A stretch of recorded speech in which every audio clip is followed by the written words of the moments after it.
Hola, ¿qué tal? Buenas tardes, ¿cómo están? Hemos regresado a nuestro espacio, nuestro oficio en la sociología. Queremos agradecerles mucho porque nos han estado preguntando también. Bueno, siempre dependemos de algunas agendas, pero ahora vamos a tener una serie de personas invitadas que es muy especial eh, para todas nosotras y nosotros. Vamos a trabajar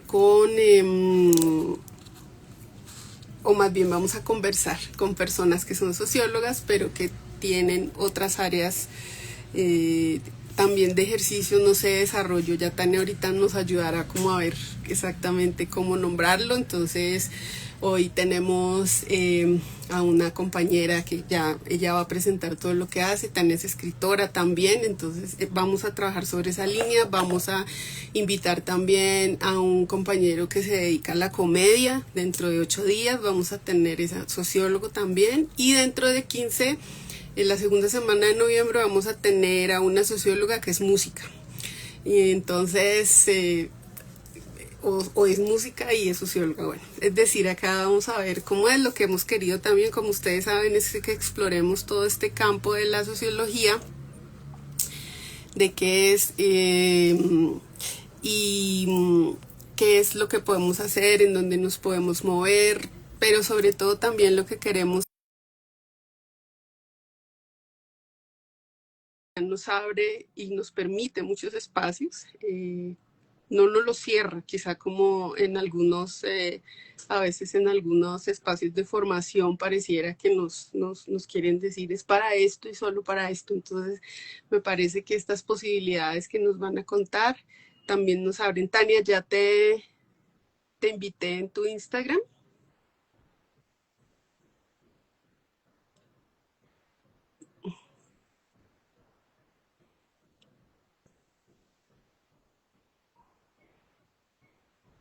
Estamos, ¿sí? ¿Sí lo ves?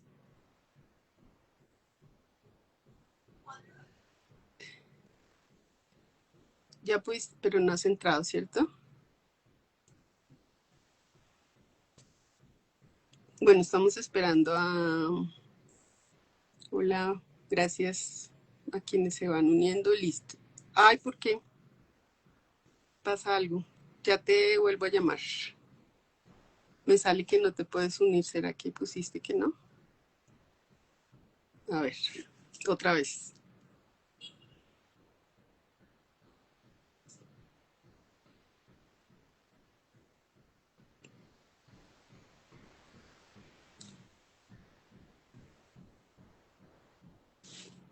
Estoy en Instagram. Tú sigues a la asociación, ¿verdad? Sí, Sí, porque yo te puedo invitar porque te sigo, pero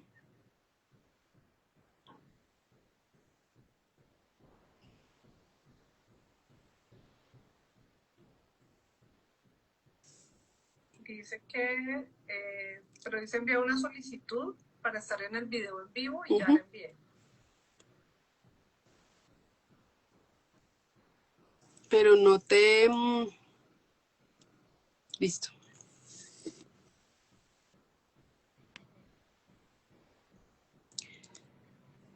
Pero no me apareces en la conversación. Es que no sé si es igual estar en el video. Acá dice que te uniste, pero espérame, porque necesito... Ya te estoy invitando, ya, te acabo de invitar.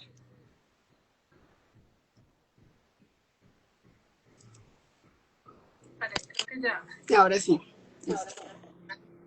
Bien. Listo, querida Tania. Me alegra un montón que estés hoy aquí con nosotras, con nosotros. Entonces, como les estaba contando, a la compu tienes que bajarle el volumen, por fin, para que no hagamos eco. Entonces les estaba contando, buenas tardes, volvimos a nuestro espacio de nuestro oficio, la sociología, y hoy vamos a hablar de una mezcla absolutamente linda y tentadora para muchos de nosotros y de nosotras, que es la sociología y la literatura. Como saben, este es un espacio en el que no nos concentramos en ejercicios, digamos, no son conferencias, no son talleres, son espacios de conversación que hemos querido desarrollar alrededor del oficio de la sociología. ¿Sí? Y tiene que ver entonces con todas esas posibilidades que hemos explorado, quienes nos hemos dedicado o quienes escogimos como parte del sentido de la vida de la sociología. Hemos pasado por diferentes campos. Hoy vamos a contar un poco qué hace Tania, pero queremos concentrarnos mucho en su ejercicio de escritora. Tania, ¿tú le quitaste el volumen a tu compu? Sí. Bájale el volumen, porque en tu Zoom se escucha acá. Listo, ahora sí. Vale, si no hace eco. Listo. Querida Tania, entonces buenas tardes, bienvenida, un gusto enorme que estés acá. Realmente para mí es una alegría porque creo que eres una mujer muy inteligente, muy disciplinada y con un montón de talentos. Me parece muy bonito que las personas que están en la asociación y bueno, quienes nos están siguiendo por acá te conozcan también y tengan esta bonita experiencia.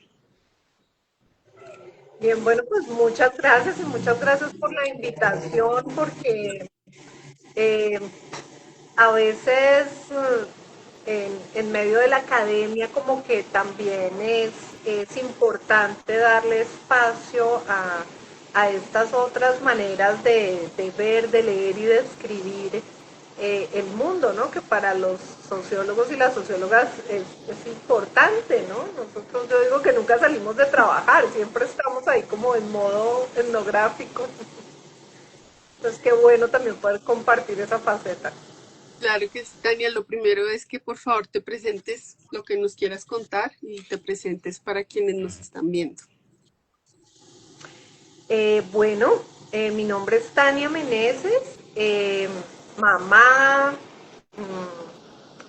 amiga, compañera, yo me declaro mujer latinoamericana, yo me he hecho muchas preguntas por eso de la identidad, o sea, hay algunas identidades que me cuesta como defender, ¿sí? Entonces, eh, me gustan las identidades más amplias. Entonces, por ejemplo, eso, me gusta declararme una mujer latinoamericana, me gusta declararme mamá, mujer, y incluso también con la disciplina, con la sociología, ¿no? Me gusta declararme a veces cientista social, a veces artista social.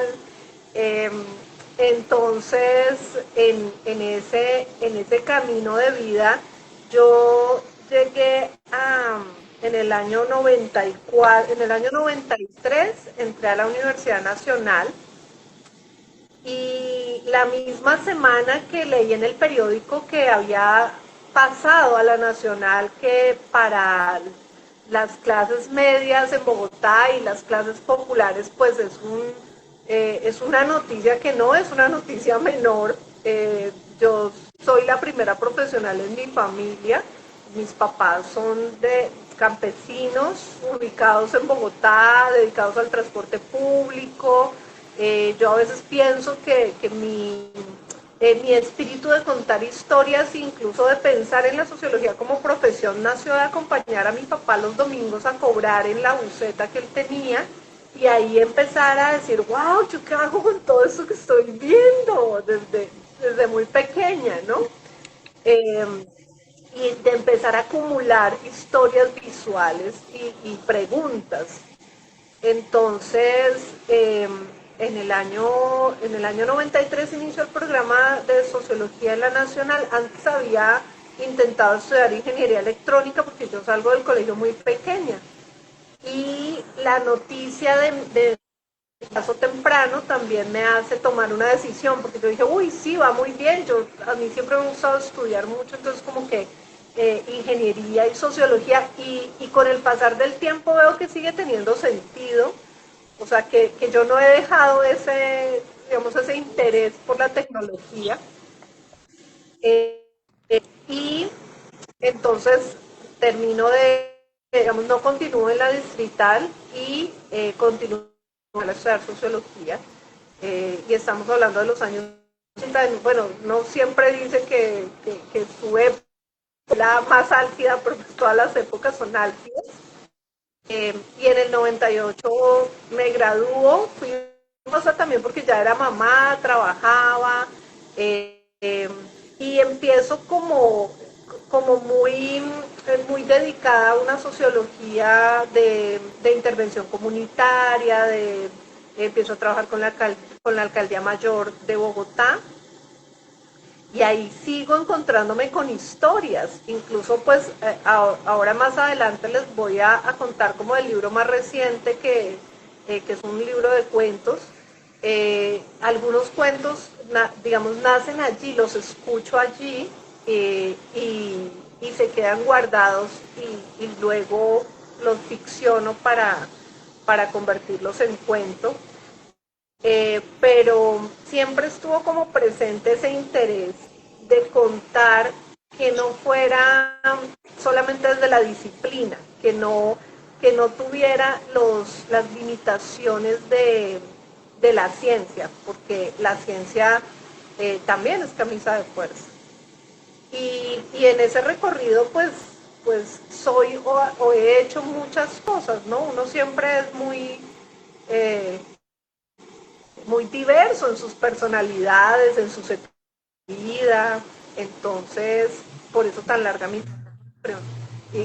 Hice una maestría, hice un doctorado, eh, he tenido también la oportunidad de conversaciones. A mí desde muy joven, todo pertenecer a círculos de personas. Entonces, pues he tenido la influencia, y eso no está escrito en ningún título, ni han sido maestros formales en la academia, pero sí han tenido una relevancia en mi formación personal y profesional y artística. Por ejemplo, el maestro Germán Zavala, que me acompañó en un tiempo en reflexiones muy interesantes sobre lo comunitario. eh, el maestro Antonio Elizalde, que es un sociólogo chileno que me abrió las puertas de su casa en Chile para que me hospedara mientras hacía mi doctorado, y, y que ahí pues también como que me di cuenta de todas las tensiones que hay entre la academia, la política, como que en esa casa, ¿no? Entre la academia, la política, eh, digamos, como los compromisos que una disciplina como la sociología puede adquirir. Eh, y, y bueno, y en la Universidad Nacional yo recuerdo mucho, sobre todo porque yo siento que fue importante para mi formación en literatura, en esa cuerda floja del que yo menciono, en la que estoy, a la profesora Rocío Londoño, por ejemplo. Y, eh, digamos, mi defensa de temas y de acciones de género, la Tania activista de género, curiosamente no se forma en la Nacional, ¿no? Se forma es posterior, y se forma más en el contacto con las realidades de las mujeres, de organizaciones de sectores populares con las que en muchos momentos de mi vida he trabajado, porque incluso pues mi universidad la vivo con demasiadas responsabilidades personales. Entonces, como que no había tiempo de preguntarse por algunas cosas que luego me di cuenta que eran importantes, pero que sí, ahí se sembraron, ahí se sembraron. Entonces, bueno, todo eso, de todo eso tiene Tania. No me sabía todo eso, Tania, y mira que yo tengo por ti también lo que dije hace un rato, ¿no? Eres una persona que a medida que habla, como seguramente nos estamos dando cuenta, uno va encontrando como un montón de lazos que le van generando curiosidad, pero me parece que además tu historia tiene dos elementos que no sabía, que es uno, pues todo lo que representa, digamos, tantas situaciones en la vida de las mujeres, ¿no? y la otra pues el ser una mujer de sectores populares. Yo creo que eso también, entonces ya uno va entendiendo muchas otras cosas que vas haciendo y posturas que tienes, porque eh, pues yo sí creo que todas esas mezclas generan cierto tipo de frutos, ¿no? Entonces, Tania, cuéntame por qué estudiaste sociología, por qué quisiste estudiar sociología. Sí, pues un poco retomo esos lugares, o sea, yo terminé el colegio en el año 91 y digamos que mi vida también ha estado signada ahí por unas irreverencias que uno no sabe de dónde provienen muy bien, ¿no? Mi familia es una familia conservadora, en donde se valoraba mucho el trabajo, pero no tan así el estudio, porque no lo conocían, o sea, no, su ascenso social y la manera como habían mejorado su calidad de vida era vía el esfuerzo personal, incluso en esos tiempos un poco el emprendimiento, ¿no? Entonces terminan, por ejemplo, eso, adquiriendo una buceta en Bogotá, que fue el sustento de la familia. Y entonces, en ese camino de reivindicar el trabajo, nosotros desde muy jóvenes fuimos trabajadores de diferentes cosas, o sea, en vacaciones vendíamos zapatos y entonces uno leía esas realidades, ¿no? Y uno también como que se sentía que uno no estaba ahí. Y yo incluso empiezo a formarme para que cuando me tocara trabajar en cosas, por ejemplo, yo fui digitadora de un abogado durante unos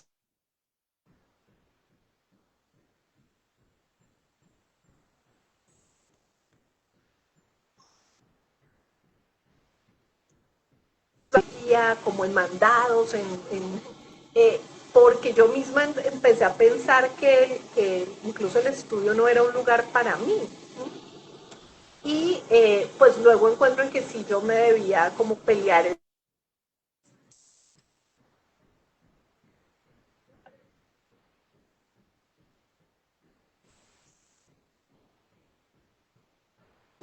mi colegio con electrónica. Y ahí vengo con un dato de género, y es que claro, éramos solamente dos mujeres que habíamos optado por la especialidad.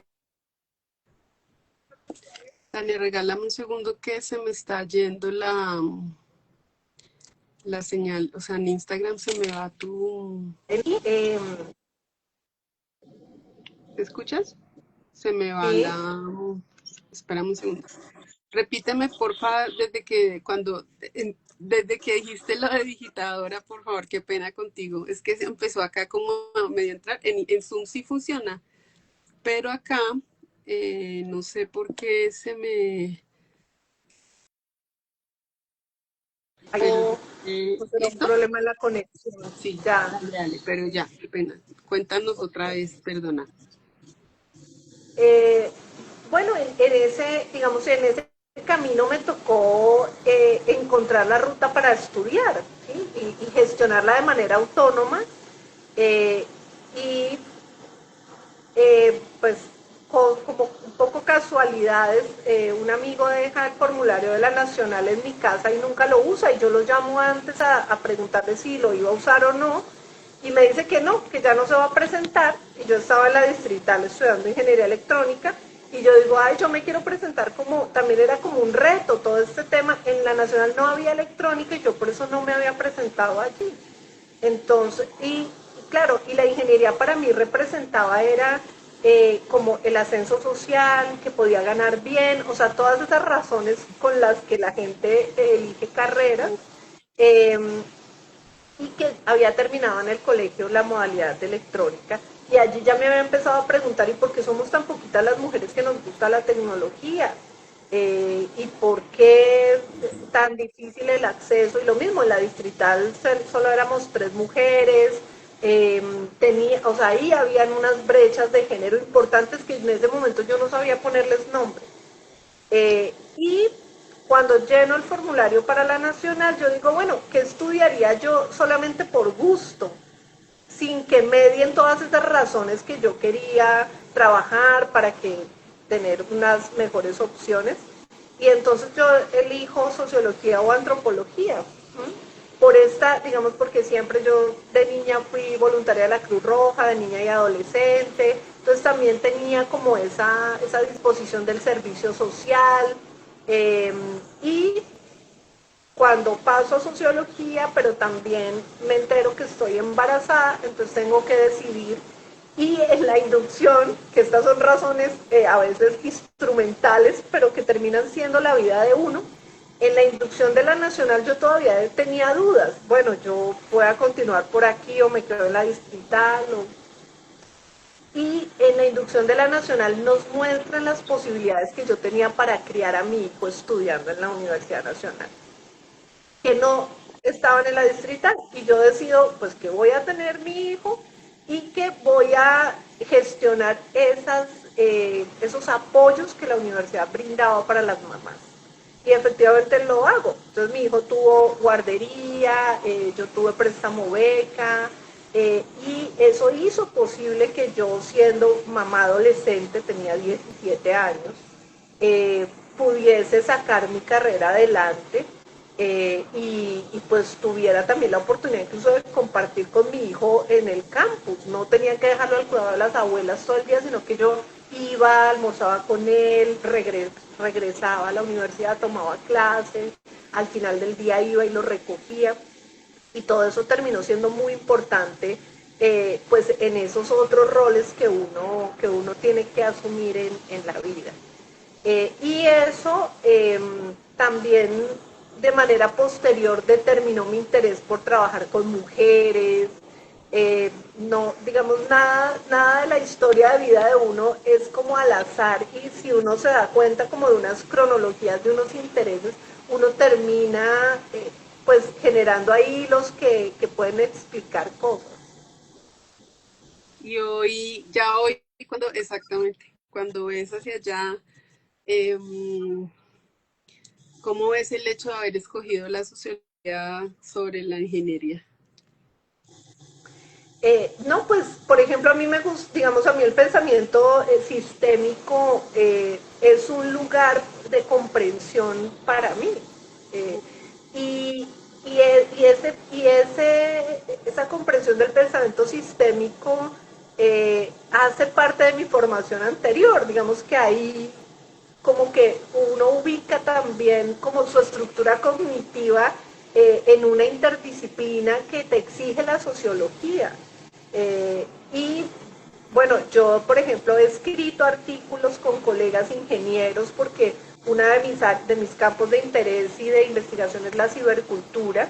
Ujú. Y entonces cuando entramos en esas conversaciones por un proyecto de investigación, por la escritura de un artículo, me doy cuenta lo importante que fue esos 2 semestres de ingeniería electrónica que hice, pero también lo importante que es hacerse unas preguntas desde la sociología sobre otros campos, y conversarlos. O sea, la sociología para mí es interdisciplinar, ¿sí? Y bueno, y si lo queremos transdisciplinar, que sobre eso hay, digamos, hay un desarrollo por ahí, pero sí, pues me marcó. No digamos que me siento cómoda, nunca me pregunté qué hubiera sido de mí si hubiera sido ingeniera. Soy socióloga, me he ganado la vida con, con mi profesión, pero también he ganado como persona en esas declaraciones de identidad que uno hace. Por ejemplo, yo me siento cómoda diciendo que soy socióloga. Por ejemplo, todavía me siento, eh, yo digo, yo soy aprendiz de poeta, yo camino por el sendero de la literatura, y entonces hace poco con el libro más reciente, eh, una de las personas una escritora venezolana, Indira Carpio, que me apoyó en el proceso del libro, me decía, no, vale, o sea, tú tienes que decir que eres escritora, tú tienes que decir que eres poeta. Y yo, uy, ahí todavía no me siento en ese lugar de identidad seguro. ¿Cómo se dio tu camino después que terminaste la universidad para entrar al mundo del trabajo, en concreto en la sociología? Fue muy, fue muy pronto. Yo mi carrera trabajé. Yo en este momento devuelvo la película y a veces lo converso con mi hijo cuando vamos, sobre todo cuando yo vivo en Bucaramanga actualmente, pero yo nací en Bogotá y me formé en Bogotá como hasta los 35 años, bogotanísima.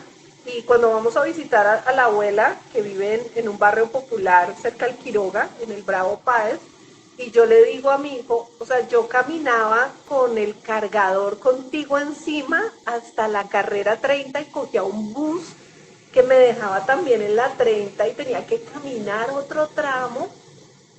Y bueno, y eso, y como cumplir la jornada de estudio, pero también luego una jornada de trabajo. Yo fui operadora de Vipers durante un par de años y trabajaba de 6 de la tarde a 12 de la noche.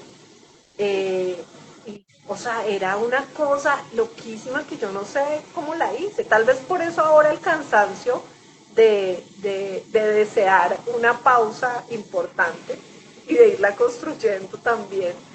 Eh, y entonces yo siempre trabajé como operadora de Vipers, como transcriptora de textos jurídicos y eh, un poco antes de graduarme, todavía no había recibido el diploma, lo que antes era el Departamento Administrativo de Acción Comunal, eh, que ahora no me acuerdo cómo es la Secretaría de Participación, Integración social.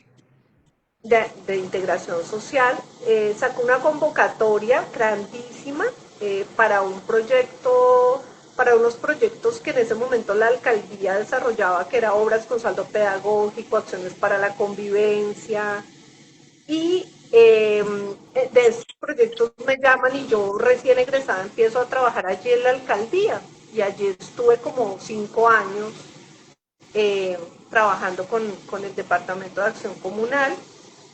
Y entonces fue muy rápido la vinculación a lo laboral en mi condición de profesional social. Y, y luego se terminan estos periodos de alcaldía y se reformulan los programas y ya no había continuidad. Pues ahí también había mucha precarización laboral, ¿no? O sea, eran contratos de 4 meses, te pagaban como cada 2 meses, bueno, y era pues difícil sostenerse si no hubiera sido como por la familia, como por la red de apoyo que te permite eh, sostenerte. Y luego dejo de trabajar con la acción comunal y empiezo a trabajar con una empresa que tenía unos programas de formación, era como intermediaria de programas de formación de pregrado y posgrado a distancia para docentes. Entonces yo empiezo a hacer formación de profesores rurales y viajo por todo el país como durante otros 5 años eh, con diferentes convenios en temas de educación ambiental sobre todo y en temas de formación de ciudadanía y de formación como de cultura política en esas áreas. Y para mí eso fue un periodo muy importante porque conocí el país real, lo que el programa de sociología de la UNAD a veces llama la Colombia profunda. Eh, y entonces estuve en territorio y allí también empieza mi vínculo con la educación a distancia. Y con la educación a distancia que durante mucho tiempo fue educación de adultos y digamos una educación con unas singularidades que ahora han cambiado bastante. Y conocí la situación de los pueblos indígenas y trabajamos con varios de ellos con la parte de formación de docentes indígenas. Y luego ese periodo se agota y también me agoto yo de viajar y lo mismo, la maternidad te exige otras dinámicas y empiezo a trabajar en la educación superior. y ya llevo poco más de 15 años dedicada exclusivamente a trabajar en la educación superior.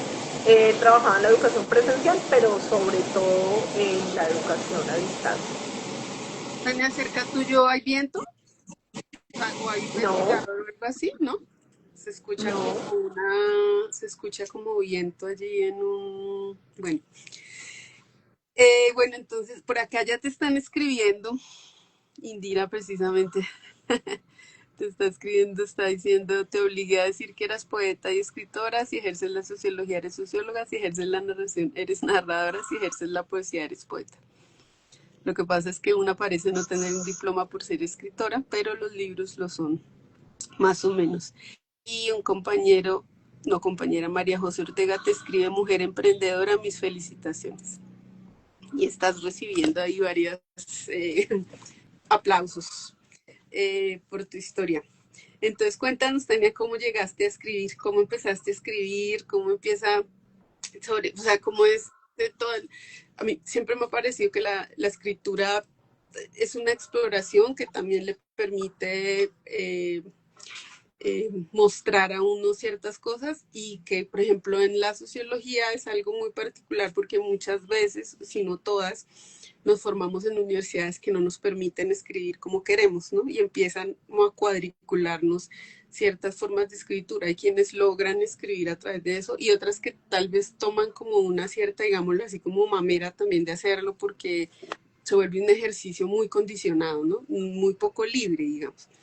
Entonces, más allá de la escritura en sociología, ¿cómo empiezas en la narración y en la escritura? O sea, ¿cómo es tu camino con la literatura? Porque según entiendo lo que nos estás diciendo, llevas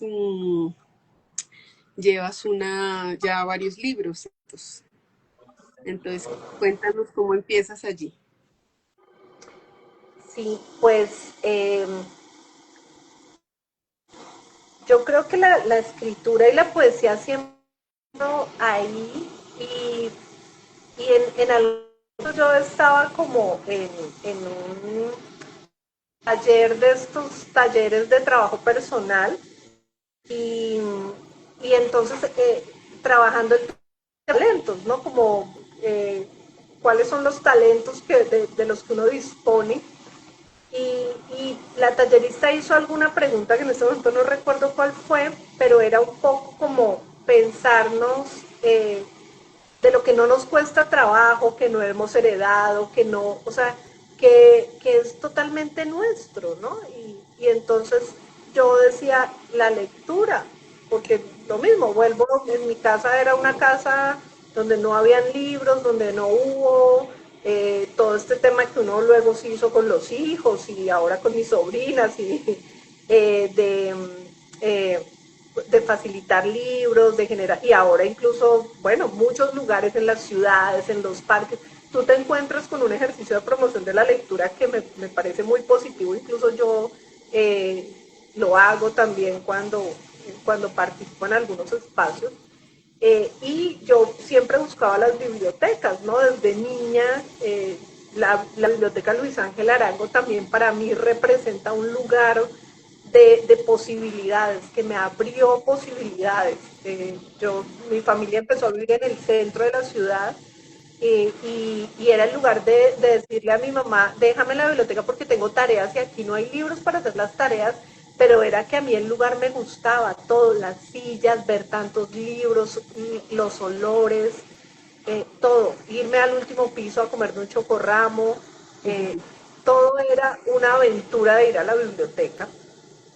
Y entonces yo creo que ahí empieza una inquietud, o sea, que es más antigua que la publicación. Y luego lo mismo, poemas, yo le escribía cosas vendía en el colegio frases, cartas, todas esas cosas para días especiales, mis compañeritos me compraban, es como que uno se empieza a creerse el cuento de que, ay, hable usted, que usted habla bonito, ay, diga, por supuesto es una cosa, eso es una cosa completamente ingenua porque después uno se vuelve un poco como el chat GPT que recicla lo mismo que sabe y repite y le da la misma información a varias personas, entonces pues ya después uno empieza a reevaluarse esos ejercicios y a decir, bueno, si me interesa me tengo que formar.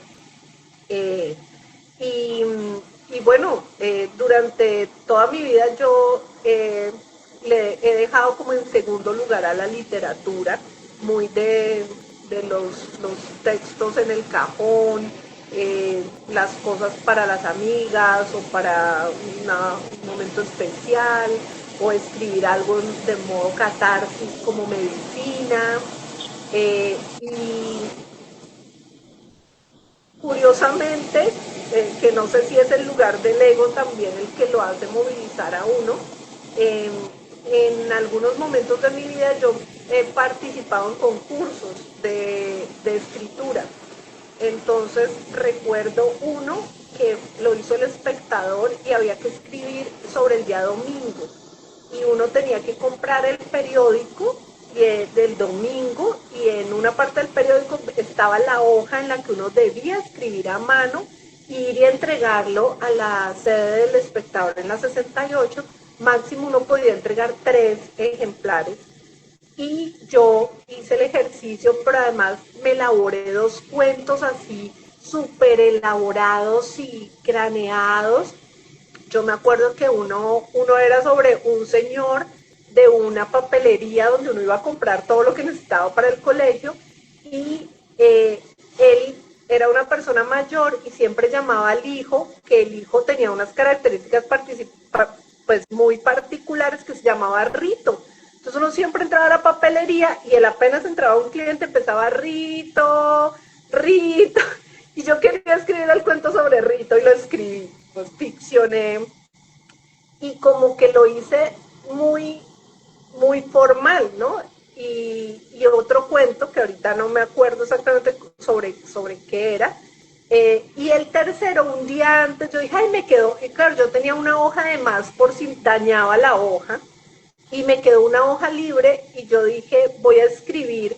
Cuando mis papás vivieron en el centro los primeros 10 años de mi vida, nosotros vivimos en una zona muy cerca al Cartucho, que dinamitaron cuando destruyeron el Cartucho. En la carrera 11770 quedaba el edificio en que mis papás fueron conserjes. Y allí toda la vecindad era de prostitución. Entonces, pero yo no sabía, ni en mi casa se hablaba ni mal ni bien de las prostitutas. Yo lo que veía eran unas mujeres muy bellas y muy bien arregladas, pero con el cabello pintado, con tacones rojos, pero y siempre estaban como detrás de una puerta con rejas. Eso era lo que yo veía de niña. Entonces, pero en algún momento yo vi a unas de en la misa, en la iglesia. Entonces un día antes del concurso yo escribo El domingo y las putas, y era un acróstico, era el nombre de una mujer, pero era la historia ahí pues ya era consciente, ahí ya tenía 20 y pico de años, pues era consciente, y era un como cuento, poema acróstico sobre el domingo y las putas. Y, oh sorpresa, que me dan el tercer lugar entre como 6.000 hojas que llegaron allá al periódico. Entonces yo ahí digo como que, ay, yo puedo estar teniendo talento. Pero siempre el trabajo, la maternidad, la sociología, está como en segundo lugar. Y casi que digamos, hasta hace unos 5 años yo me empiezo a tomar en serio lo de hacer literatura, aunque antes lo hacía, nunca lo he dejado de hacer, ¿no? Entonces luego aquí la ciudad también en Bucaramanga convocó a un concurso de poesía. Yo escribo sobre una calle que es la calle 45 acá en Bucaramanga, que quedan los cementerios, las cárceles, los orfanatos, el psiquiátrico, que es un poema que me gusta mucho, que se llama Calibre 45, porque es el que dispara por todo lado situaciones de violencia. Y vuelvo y digo, venga, usted debería tomarse más en serio la literatura, pero yo confieso aquí en este en vivo que incluso a mí me resetearon tanto para ser responsable con mi trabajo que yo a veces me sentía como avergonzada de dedicarle tiempo a la literatura, ¿no? Y como que no está, o sea, porque también cada vez tú ves en un entorno más trabajólico donde está mal, entonces como que eso es un tiempo muerto, eso no es un tiempo productivo. Como que incluso algunas frases de gente cercana como de venga usted por escribir un artículo puede subir su puntaje o su hoja de o mejorar su hoja de vida, pues escribir esos cuenticos, nada, o sea, dedíquese a lo que realmente es importante, que es mejorar sus ingresos, ¿sí?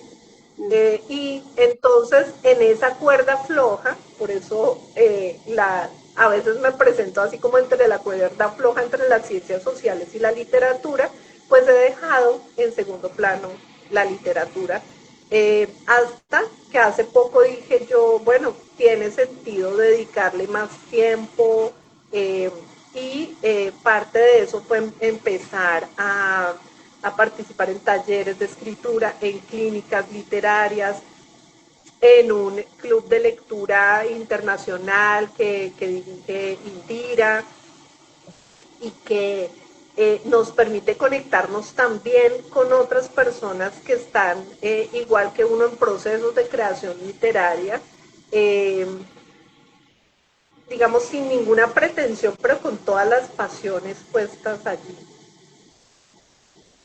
Tania, ¿cuántos libros, no sé si eso se habla en libros, o sea, como cuántos, me imagino que escritos son muchos, no sé, digamos compilaciones o libros, has escrito más bien como cuéntanos, no necesariamente cuántos, sino de qué tipo, veo que escribes mucha poesía, ¿no?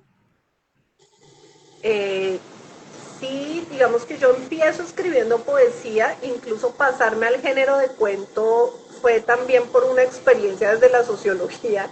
O sea, yo escribo, digamos que publico poesía como desde hace 30 años. Yo empecé en la Casa Silva y publicamos un par de obras colectivas como resultado de talleres, y luego pasan también épocas en donde no pasa nada, ¿no? En donde uno escribe y vota, o escribe y pierde, o escribe y borra, y luego retoma. Pero digamos así como publicaciones están esas, como esas primeras con la Casa de Poesía Silva, luego para algunas revistas universitarias. eh, mientras tanto, pues también se hacen libros, y sí, yo creo que la gente que ha leído también mis libros de sociología, de resultado de investigaciones, yo siempre valido mucho y estructuro los escritos sociológicos para que se note la voz de los testimonios, por ejemplo, de producto de la investigación cualitativa, de las introducciones y los prefacios son literarios de los libros sociológicos, eh, y pues eso, la poesía ha estado ahí como en varios momentos de la vida con un par de publicaciones. Cuando yo cumplo 40 años, yo nací en el 76, y cuando cumplo 40 años, yo decido sacar del cajón poemas que tenía y hago una colección de 39 poemas en un libro que se llama En cuatro tiempos, y tiene 4 etapas que no son cronológicas, sino que son lugares existenciales. La lujuria, lo doméstico, ahí también está lo doméstico, la naturaleza, y son como esos lugares existenciales de mis 4 décadas. Y el poema 40 se lo dejo al lector. Entonces, como que en el libro yo le digo al lector, bueno, si esto de pronto lo motiva a escribir algo que usted tenga por ahí, escríbanlo y envíemelo a mi correo. Y durante 3 años yo recogí poemas de los lectores, y en el 2020 publicamos una obra colectiva como de 15 lectores, que logramos no solamente que enviaran el poema, lo enviaron muchos más, pero que lograron que se sostuvieran en el proceso editorial que había que hacer para el libro, y se publicó Verseando, que es un libro que está en la biblioteca de Claxo, y que tiene también una fotografía muy bonita de un fotógrafo que quiso, como que él se entusiasmó porque conoció el libro y me dijo, escribo, yo tomo fotos. Yo le dije, bueno, también son poemas. Y fue un libro muy bonito porque a mí me gusta mucho trabajar pero cada vez es más complejo ese tema de en colectivo. Y luego entonces, en el 2020 también yo tengo una experiencia de trabajo con jóvenes de la libertad. Hicimos con un semillero de investigación una sistematización de un proceso dentro de la cárcel modelo acá de Bucaramanga, y allí yo entro en contacto con las familias, con los jóvenes, y yo dije como que listo, este es el material para la sistematización, pero como que esto era lo de la sistematización y el resto que se tenía que quedar por fuera era esto. Entonces yo digo, no, voy a hacer una parte del libro de la sistematización en relatos, y pues allí con todo el tema de la protección de datos, todo se anonimizó, entonces por eso yo ficcioné las historias y se anonimizaron, y aparece este libro que fue mi entrada al relato, no al cuento, que se llama Horizontes de Libertad, y que allá hay historias de familias, de jóvenes, que pues incluso el libro se llama Horizontes de Libertad, historias sin pena y sin condena. Y yo digo porque las contaron sin pena y quien los escuchó no los condena.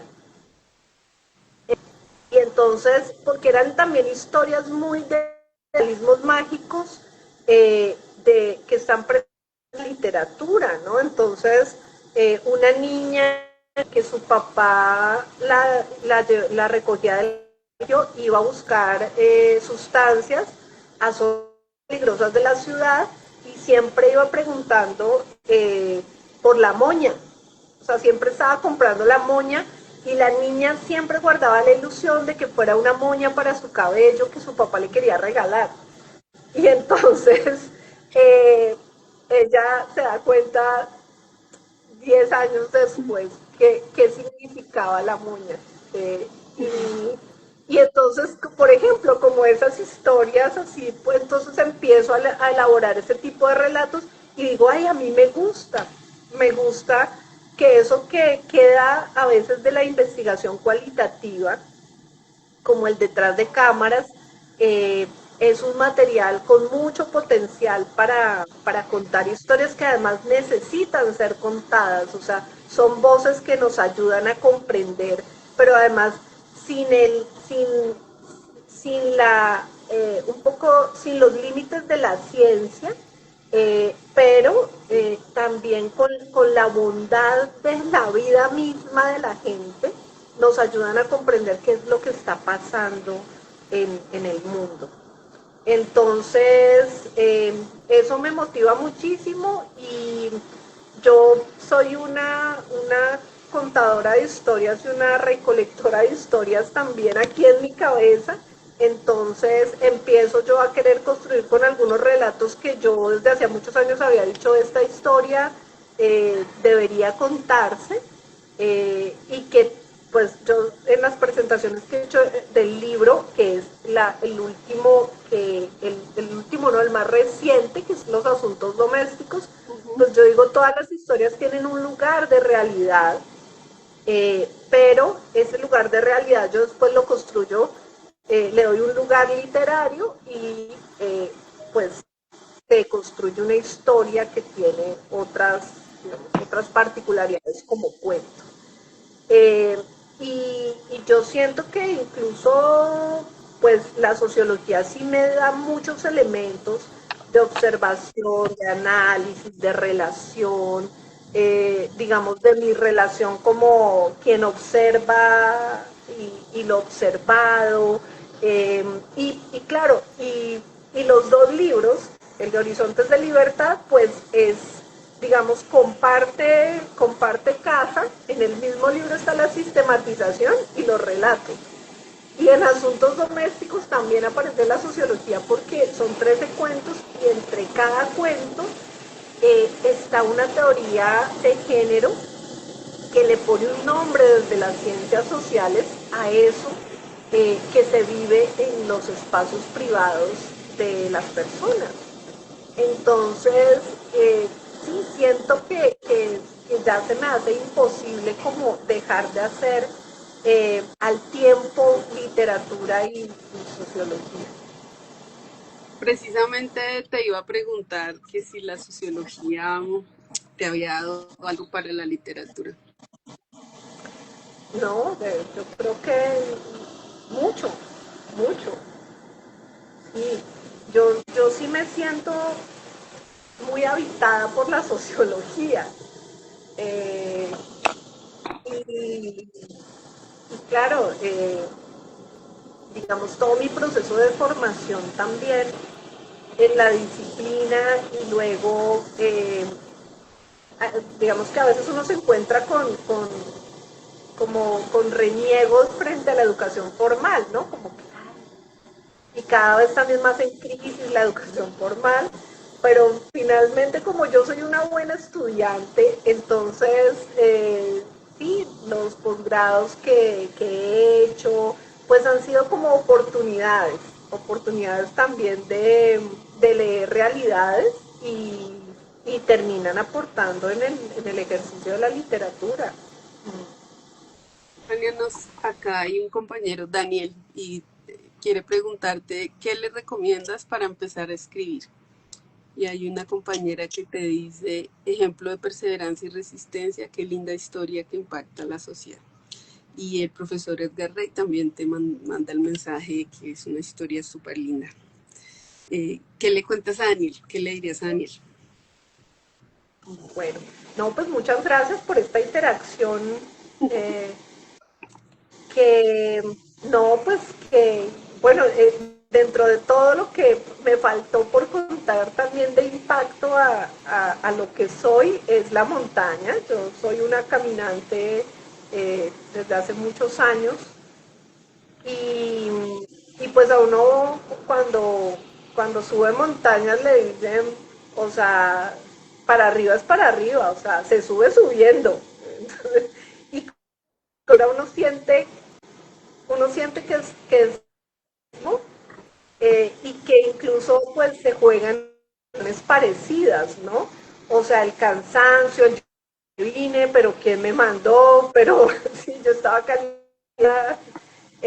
y este frío, y sí, y lo suficiente, y no, y me voy a enfermar, y qué tal que me caiga, y bueno, y yo por aquí no vuelvo, o sea, listo, ya estoy aquí, ya termino, pero, y todos esos lugares suceden en el ejercicio de escribir. ¿No? Mm. Pues se ha hablado mucho de la hoja en blanco, pero pues eh, como todo, como todo se entrena, ¿no?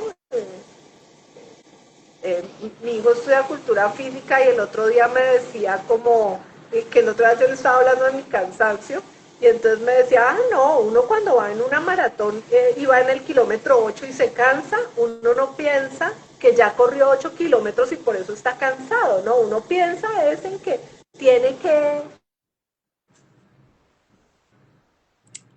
Ahora sucede lo mismo, por supuesto, sin querer como evangelizar en eso de que todo hay que terminarlo, de que hay que hacerlo bien, de que la disciplina y el máximo esfuerzo.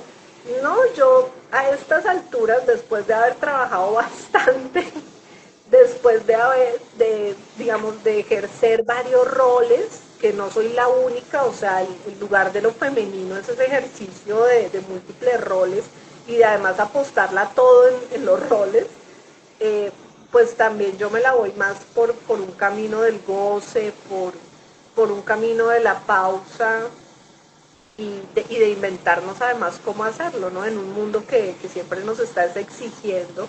Entonces a mí ya no me gusta hablar de la fortaleza ni siquiera, sino no del goce, del disfrute, del construir con el otro, del buscar cómplices, porque pues escribir es un acto de medicina, de meditación, de encontrarse con uno mismo, pero también con un otro que te pueda leer en algún momento. eh, y, y pues esa es como la motivación. Pues yo estoy muy sorprendida, ¿sabes? Y gratamente sorprendida porque, digamos, sabía como que fue más como la intuición de ver, ¿no? Las cosas que nos puedes contar, pero realmente eh, me, tú muestras, digamos, como, sí, esa tranquilidad de la que hablas, pero creo que también como una invitación también permanente a que, como a meterse, ¿no? En eso que a uno lo llama, no sé, algo así me parece en este momento. Y me gusta esta conversación porque creo que algo que ha sido común en casi todas las personas con las que hemos hablado acá es que hemos, nos hemos puesto de acuerdo, o más bien hemos llegado al mismo punto, ¿no? Y es que en la sociología sí o a través de ella sí hemos explorado lugares que son muy la vida. Tú decías ahorita, me siento habitada y uno no deja de trabajar todo el tiempo, ¿no? Como desde la sociología. Es decir, sí es una que yo pensaría, yo quizá pues en la ignorancia sobre muchas otras disciplinas, esta sí es una que hace que uno esté permanentemente en el mundo también desde ahí, vea muchas cosas del mundo desde ahí, no sé, siempre pienso en el concepto de sentido de beber, ¿no? Como eso que el sentido de la vida seguramente tiene mucho que ver con la sociología. Para contarle a quienes son nuestras y nuestros estudiantes, que son muchas de las personas que nos ven acá también, eh, ¿qué te dio la sociología? ¿Qué dirías tú a la vida, a tu vida, qué le dio la sociología? Le dio, mm, yo creo que poco de lectura. Yo ahora como docente me pregunto, o sea,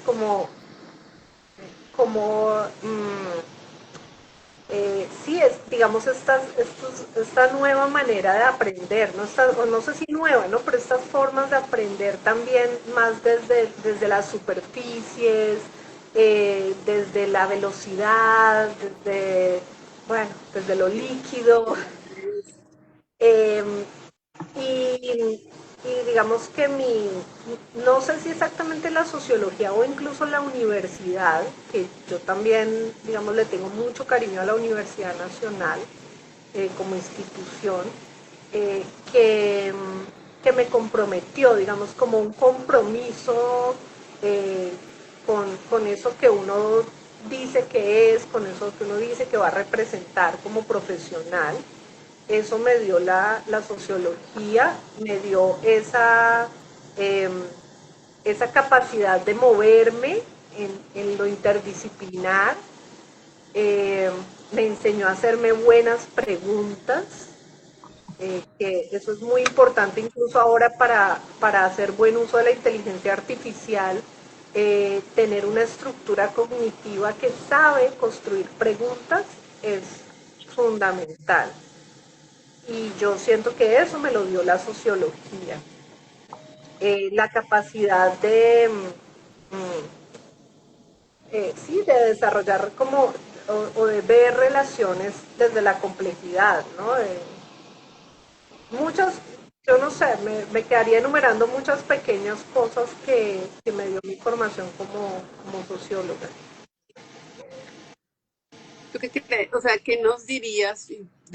Seguramente pueda que mi pregunta sea muy ingenua también, ¿no? O sea, como desde todo lo que tú sabes sabes en el sentido de lo que has vivido, de tu experiencia, ¿no? De todo lo que te mueve. ¿Tú qué crees que le da la escritura a la sociología, por ejemplo? Pensando para mí siempre ha sido como esto que te decía hace un rato de en muchos espacios cuando estudiamos sociología nos cortan mucho la posibilidad de escritura. Entonces que tiene que ser así, que debe ser, bueno, no sé, entre comillas seria, ¿no? Que tiene que tener tales cosas o que tiene que cumplir estos. Y yo siento que muchas veces uno no puede caminarla como quisiera, pero digamos, tú que te mueves tanto en esas aguas, ¿qué le da? ¿Qué crees que le da la escritura a la sociología? No, todo, o sea, claro, yo aquí a salir así como la socióloga más romántica con la sociología, ¿no? En esa relación de amor con mi profesión, pero no es para menos, digamos, y no es impostada, porque es que mira que después yo me he encontrado en talleres de escritura creativa, por ejemplo, que es que precisamente es la pelea, es la capacidad que tú tienes de seguir un orden pero transgredirlo, lo que puede generar un proceso creativo, ¿sí? Y no solamente en la escritura, sino un proceso creativo en cualquier dimensión. Entonces eso que tú dices como que, que nos reglaban, como que nos coartaban, pues mira que eso resulta, claro, eso también necesita de una cosa que es importante mencionar aquí en la formación política y en lo que y también en los aportes de la sociología, que es una construcción de un sujeto, de una sujeta, en mi caso política. O sea, tu formación política es la que hace que tú eh, obedezcas, pero no mucho, o sea, y que obedezcas porque ves que tiene sentido obedecer, ¿sí? Una norma, una regla, una estructura. eh, y yo me acuerdo que yo la cito mucho, que yo conocí, gracias a Rocío Londoño, a George Simmel en la universidad. En ese momento no se hablaba mucho de él, pero ella nos pone a leerlo y yo me encuentro y se me quedó así como tatuado en la memoria un concepto de libertad de George Simmel, que dice que reza un poco como la libertad es el ejercicio de poder decidir ante qué y ante quién me subordino y por qué. Entonces, un poco digamos, la escritura científica también te da digamos, una posibilidad después de manejar esas reglas para otros tipos de escritura creativa. Eh, y uno lo ve en las obras, por ejemplo, de la premio Nobel francesa. Eh, Ay, ahora se me escapa el nombre por ahí, los seguidores que me ayuden. ¿El año pasado? Sí, Sí, la que es tengo. socióloga además, y para mí eso fue un descubrimiento muy bonito. Eh, y pues uno se da cuenta precisamente del uso que ella hace de la sociología en la construcción de sus novelas, que es muy, muy revelador también. Entonces, eh, todo depende de la perspectiva con la que la veas. Tania, si tú, bueno, tú puedes igual, pero digamos, no en este momento en lo concreto en lo que trabajas, sino como eh, pensando en qué le podría hacer falta a nuestra formación en sociología desde todo esto ¿qué creerías que pudiéramos ponerle más a eso que ya vivimos? Bueno, yo tengo en este momento también algunos momentos como de desencanto, pero, pero sobre todo con la etapa, el momento histórico por el que pasa la educación superior, en una sociedad en donde valida mucho, pues siempre lo ha validado, ¿no? O sea, los lugares del tener, otras posibilidades y que el conocimiento sí, parece que sigue siendo valorado y te hablan de ello, pero eh, yo no creo que le haga falta nada, digamos, en términos de contenidos o de perspectivas o de autores o eh, incluso ni siquiera de trabajo de campo, porque lo que te digo, como que la sociología ejerce el trabajo de campo cuando sale a la tienda, cuando se monta en un transporte público, cuando eh, pero yo sí no sabría es cómo volver o a través de la formación de profesionales en sociología, eh, cómo volver pues, cómo dotarla de mucho más sentido, ¿no?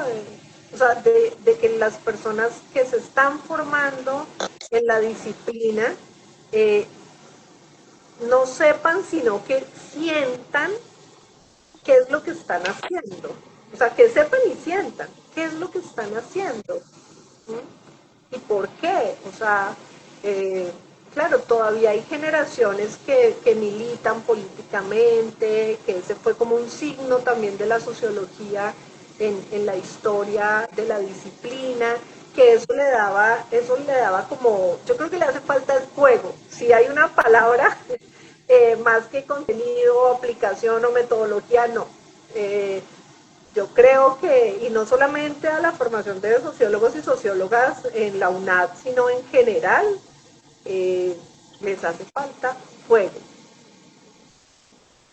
Tú lo dijiste ahorita con lo de si eras muy romántica, y fíjate que, bueno, digamos, eso es algo que yo también, digamos, que comparto contigo, y es algo que yo siempre cuento como una anécdota de mi primera profesora en la nacional, ¿no? Y es que ella todo el tiempo ella transmitía su emoción y su sentimiento leyendo a Marx o leyendo a Hegel, ¿no? Cosas que diría, ay, qué ridículo. No, es una cosa que es profundamente apasionante y yo sí creo que eso, por ejemplo, para mí marcó mucho de mi historia. Entonces, eso que tú llamas fuego me parece muy bonito porque sí creo que, por ejemplo, es algo de lo que uno sí puede enseñarle a sus estudiantes y que solo se transmite a través de este ejercicio, ¿no? Como de la construcción del conocimiento o el ejercicio pedagógico, si quisiéramos.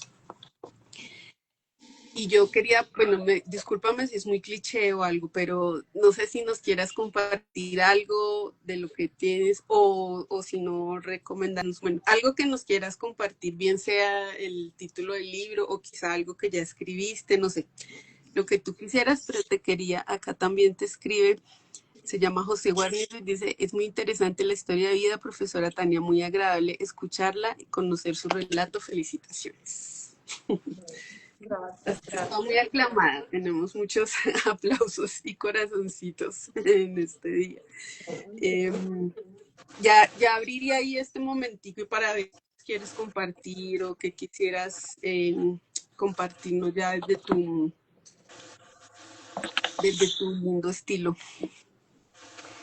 Eh, yo siento que la lectura de las obras clásicas es bien interesante, de las obras clásicas de sociología y de literatura. Eh, y digamos, no va a ser la recomendación de ningún libro en especial, pero sí como invitar a la gente a que se dé la oportunidad y no ni siquiera les tiene que gustar de entrada, de abordar una lectura que a su autor le haya tomado la vida hacerla, o sea, que le haya puesto la vida, ¿sí? O sea, una Virginia Woolf, un Carlos Marx, eh, o sea, no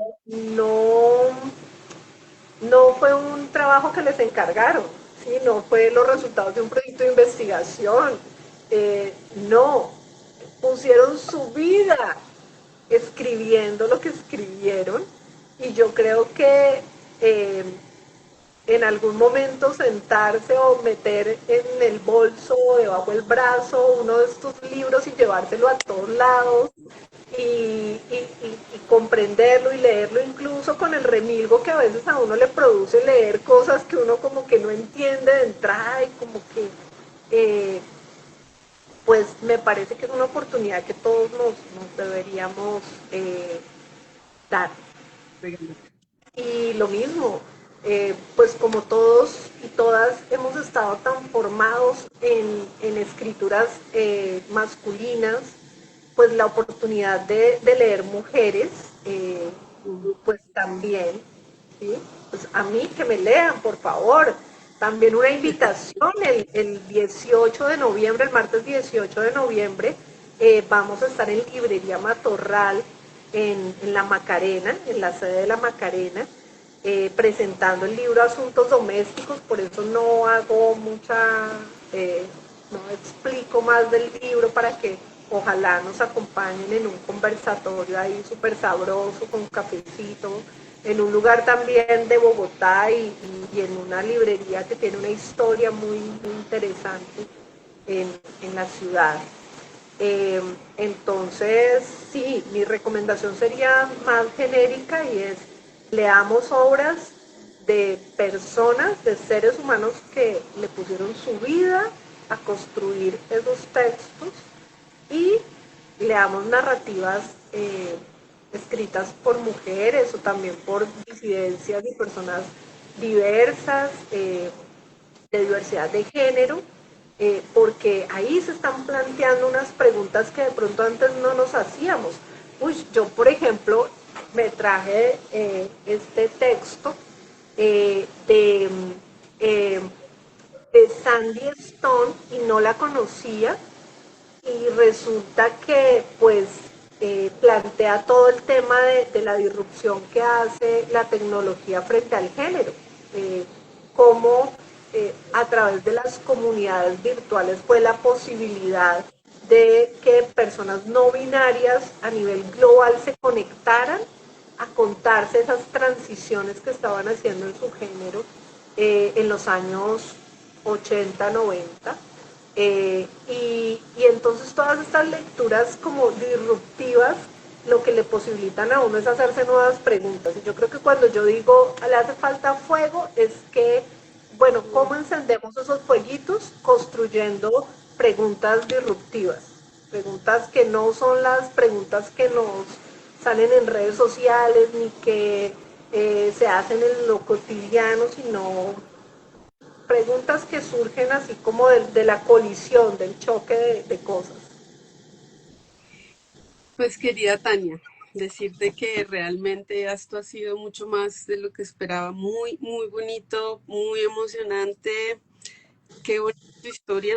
A mí también me mueve un montón, pues porque a mí todo lo que huela a mamás, a maternidad, a solidaridad entre mujeres es algo que me conmueve profundamente. Yo no conocía esa parte de tu historia, me parece absolutamente poderosa porque también creo que ojalá alguna vez podamos sentarnos a hablar como de todo lo político que tiene la maternidad también, ¿no? Y seguramente quienes hemos pasado, la hemos vivido de estas formas, también la hemos resignificado y cuando uno dice que puede llegar a ser el centro de muchas cosas, también han sido lugares construidos, ¿no? De otras formas, cuando hablas de esto de lo disruptivo, a mí me llega mucho de eso porque cuando uno ha estado, por ejemplo, en el movimiento de mujeres, también hay una lógica sobre ser mamá para muchas, ¿no? Y pareciera el lugar de la opresión, ¿verdad? Y creo que muchas sí hemos podido construir otra cosa, pero cada vez nos encontramos con otras que lo están haciendo y que jamás han pasado por esos movimientos, por ejemplo, ¿no? Que es lo interesante de lo que dices, de mira cuántas viven algo que nosotras pensamos que se aprendía en otros lugares. Y finalmente está en la vida de las mujeres.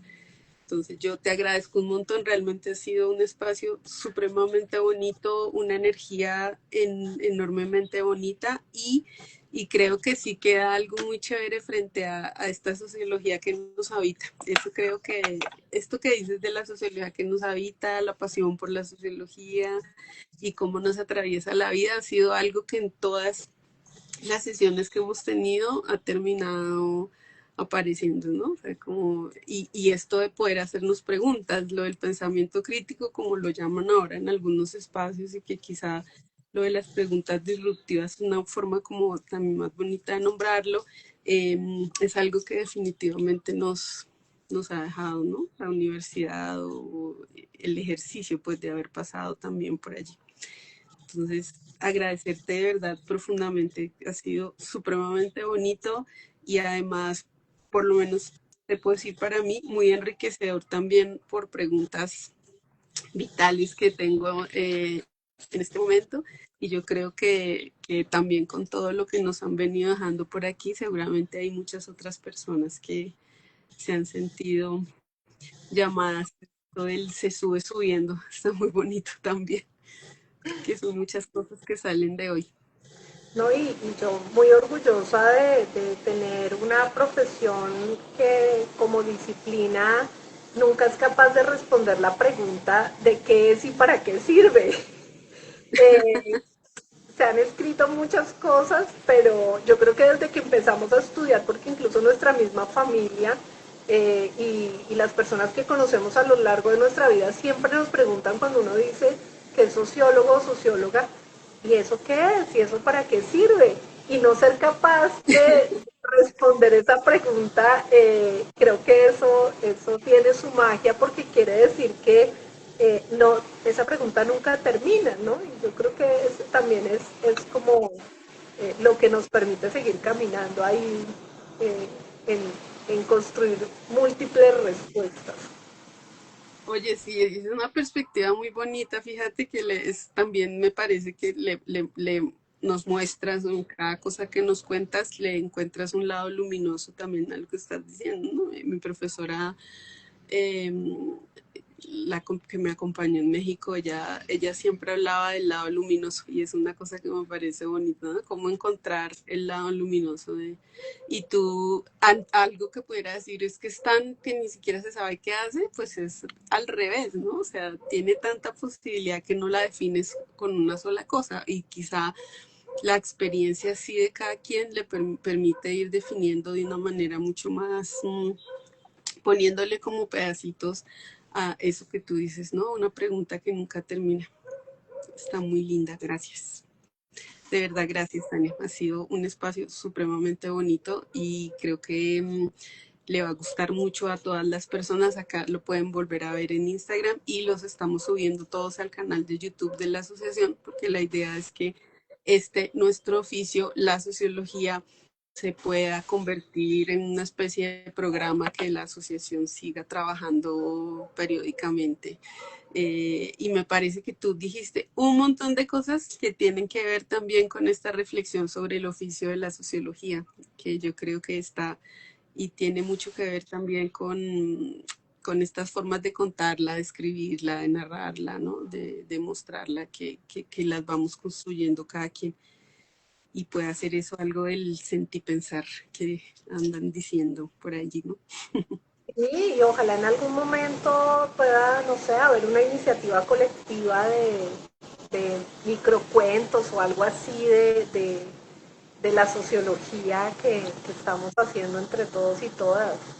Eh, que aparezca por ahí alguna posibilidad, además de eso, muy móvil, muy flexible, muy gozosa eh, de conocer historias de esas que se tejen por todo lado. Bueno, Tania, mil y mil gracias, de verdad, mil y mil Bueno, gracias. Ha sido a ti supremamente lindo por estar este contigo. espacio, porque es importante estos espacios de conversación y a la gente que se conectó y que va a ver este en vivo, pues por dedicar tiempo a escuchar estas conversaciones. Gracias, Tania. Un abrazo, ¿verdad? Un abrazo muy cariñoso. Muchas gracias. Bueno, que estén bien. Buenas noches.